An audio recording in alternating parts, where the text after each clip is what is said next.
वो आपको सेंटर का एक अवलोकन कराएंगे। तो सभी लोगों से सिंगल रूम जब आप काफी पुराने हो जाएंगे, काफी शिविर कर लेंगे, तो फिर साधना में पक जाएंगे, उसके बाद फिर सिंगल रूम मिलती है। तो लेकिन व्यवस्था जो सबको होनी है। तो नेक्स्ट टाइम से जब भी ये कोर्स के लिए आना है तो फिर कमरे का कुछ नहीं, सिर्फ ध्यान के बारे में। और ध्यान के बारे में जब भी आप आए करते हैं, जब एक हॉल पूरा हो जाता है तो फिर दूसरे हॉल होती है, फिर वो भी पूरा हो जाता है तो तीसरे हॉल होती है। तो डिपेंड करता है। हेलो दोस्तों, धम्मा बोधि गया में विपश्यना एक परिचय कार्यक्रम रखा गया है, जो श्री सत्यनारायण गोयनका जी द्वारा सिखाई गई साधना पद्धति है। विपश्यना एक प्राचीन ध्यान तकनीक है जो आत्मनिरीक्षण और मानसिक शुद्धता के माध्यम से सच्ची शांति प्राप्त करने में सहायक है। यह न केवल तनाव को कम करती है, बल्कि जीवन में संतुलन और सुख लाने में भी मदद करती है। बहुत सारे स्त्री पुरुष सभी लोग विपश्यना एक परिचय कार्यक्रम देखने आए हैं। आप लोग देख सकते हैं, काफी संख्या में लोग इस प्रोग्राम में भाग लेने आए हैं। सभी लोग विपश्यना एक कार्यक्रम को देखने के लिए आए हैं। आप लोग देख सकते हैं, काफी लोग हैं।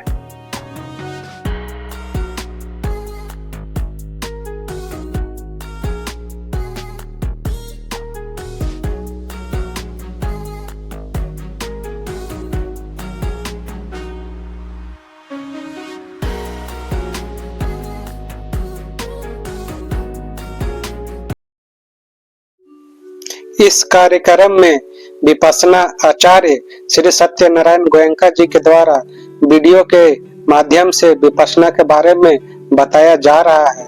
आप लोग देख सकते हैं, श्री सत्यनारायण गोयनका गुरु जी का प्रवचन चल रहा है।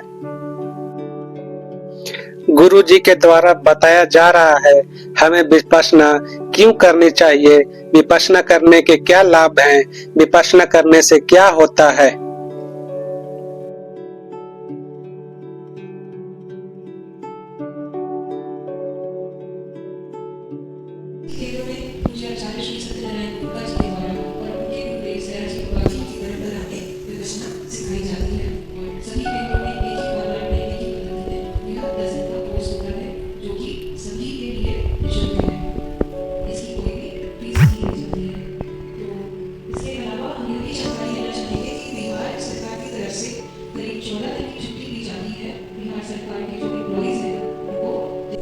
आपको सेंटर का एक अवलोकन कराएंगे।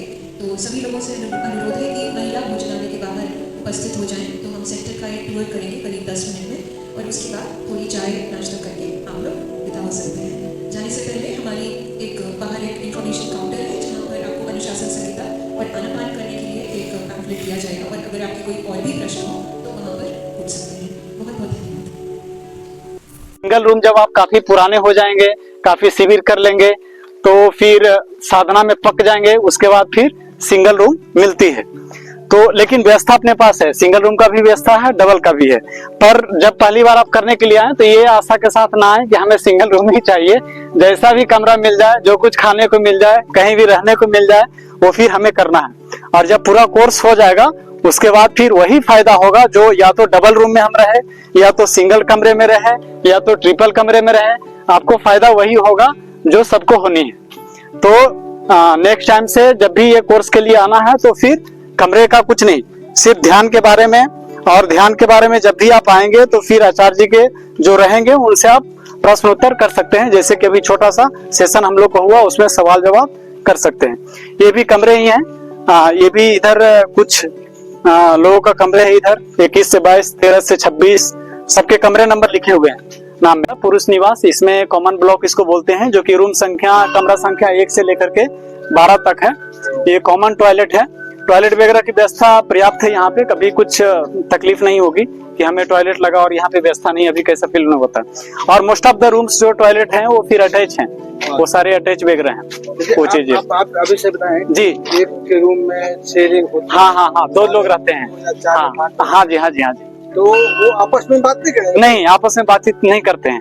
हाँ ये बड़ा वंडरफुल लगता है। ये सोचने में, इमेजिन अभी कीजिए कि भाई अभी जैसे कल 16 तारीख है, कल अपने पास लगभग बोले 230 लोग, तो पुरुष और महिला मिलाकर के 230 प्लस होने वाले हैं। वो 230 जो है वो 11 दिन अपने पास रहेंगे, लेकिन आपस में बातचीत नहीं कर सकेंगे। ये तब आपको सच में लगेगा जब आप खुद कोर्स करने के लिए आएंगे और अपनी आंखों से देखेंगे तो बोले वाह, ऐसा भी है। हाँ जी, हाँ जी, एक बेड में रह रहे हैं, एक रूम में रह रहे हैं, हाँ, तो फिर बात हो रही है। तो ऐसा करना, तो ये साधना का मुख्य अंग है भाई। आर्यमौन बोले तो नोबल साइलेंस, बोले तो बातचीत, बातचीत बोले तो फिर नहीं मुंह से करना है, नहीं वाणी से करना है, नहीं शरीर से करना है, नहीं इशारे से करना है, ऐसा नहीं करना रहता ये चीजें। अगर ऐसा करेंगे तो फिर आपको नुकसान होगा। और ये चीजें आप लोग जो धम्म सेवक हैं वो सब आपको बताएंगे, आचार्य जी आपको समझाएंगे कि इसके क्या फायदे हैं। और जब पूरा कोर्स आपका हो जाएगा तो आपको खुद पता चलेगा कि इसका फायदा है कि नुकसान है। एक लाइन में बस अपने आप में रहना। हाँ जी, हाँ जी, हाँ जी, हाँ, अपने आप में रहना, बोले तो अंतर्मुखी होकर के रहना है। हाँ, अब आगे बढ़ते हैं। ये सामने एक बिल्डिंग दिखाई दे रहा है, इस बिल्डिंग का नाम है धम्मा हॉल 1। यहाँ भी मेडिटेशन होती है। जैसे ये धम्मा हॉल 4 है, उसमें संख्या ज्यादा लोग कर सकते हैं, उससे ये छोटी हॉल है। सबसे पहले जो है ये धम्मा हॉल 1 यहाँ पे निर्माण हुआ था। फिर जैसे जैसे साधक की संख्या बढ़ते गई वैसे वैसे फिर नए नए मेडिटेशन हॉल बनते गए, तो ये धम्मा हॉल 1 है। हम लोगों ने जहाँ पे अभी विपस्सना एक परिचय का प्रोग्राम किए, कार्यक्रम हुआ, उसका नाम था धम्मा हॉल 4। ऐसा, अब इसके आगे बढ़ते हैं। हाँ जी, सबसे ज्यादा महिला ही चुप रहती है, ज्यादा कंप्लेंट पुरुषों का आता है।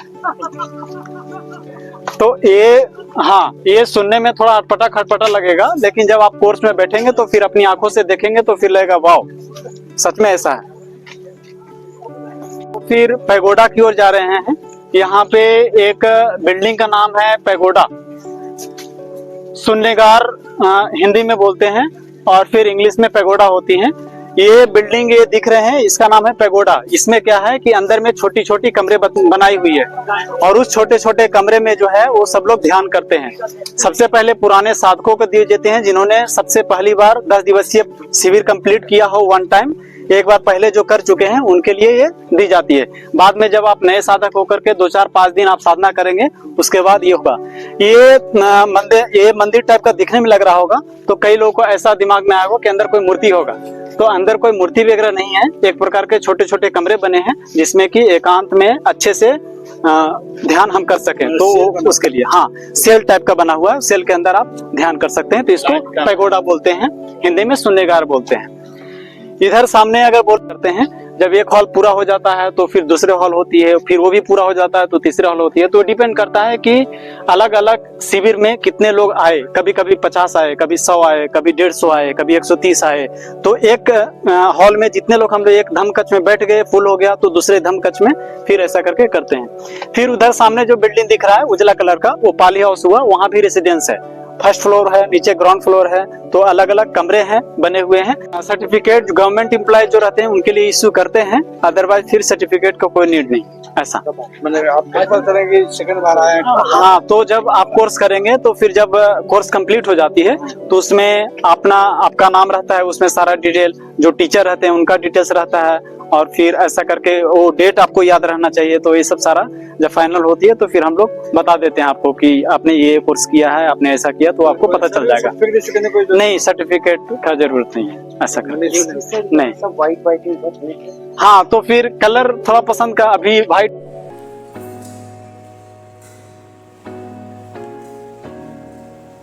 सेंटर ऑब्जर्वेशन के बाद सभी लोग चाय नाश्ता के लिए डाइनिंग हॉल में आए हैं। आप लोगों को यह कार्यक्रम अच्छा लगा हो तो कृपया चैनल को लाइक और सब्सक्राइब जरूर करें। धन्यवाद।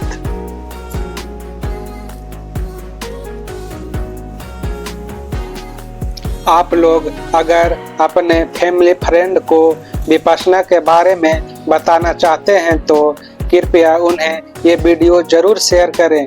आप लोग को एक बार फिर से धन्यवाद।